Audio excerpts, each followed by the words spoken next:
Si Lisa ay isang mag-aaral sa ika-4 na baitang.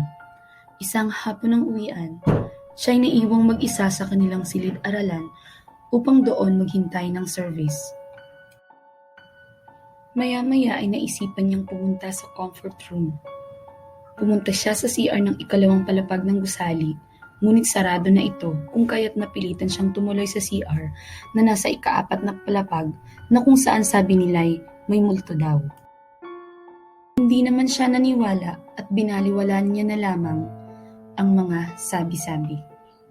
Habang nasa loob siya ng cubicle ay may narinig siyang kakaibang tunog sa katabing cubicle. Lumabas siya at tiningnan kung sino ang nasa kabila. Isang batang lalaki na naka-PE uniform ang kanyang nakita. Tinanong niya ito kung ano ang ginagawa sa CR ng babae.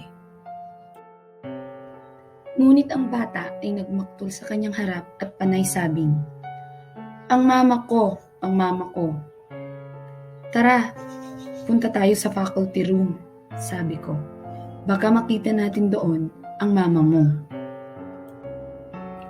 Ngunit wala ng tao sa faculty room.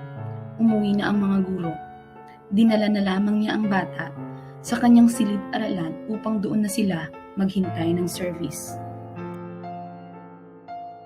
Pagpasok niya sa classroom, labing gulat na lamang niya nang makitang maraming nakasulat sa pisara. Nagtaka siya dahil binura niyang lahat iyon bago pa man siya nagtungo sa CR. Ganun pa man, kinuha niya ang pambura at binura niya ulit ang mga nakasulat. Umupo siya nang matapos. Ang batang kasama niya ay lakad ng lakad sa loob ng silid na parang hindi mapakali. Pumunta ito sa utility cabinet na lagayan ng dustpan at walis. Pumasok ito doon. Akala ni Lisa ay gusto nitong makipaglaro ng tagu-taguan kaya hinayaan niya itong pumasok sa loob ng cabinet. Maya-maya ay binuksan niya ang cabinet. Ngunit sa kanyang pagbukas ay wala na ang bata. Sobrang nagulat si Lisa.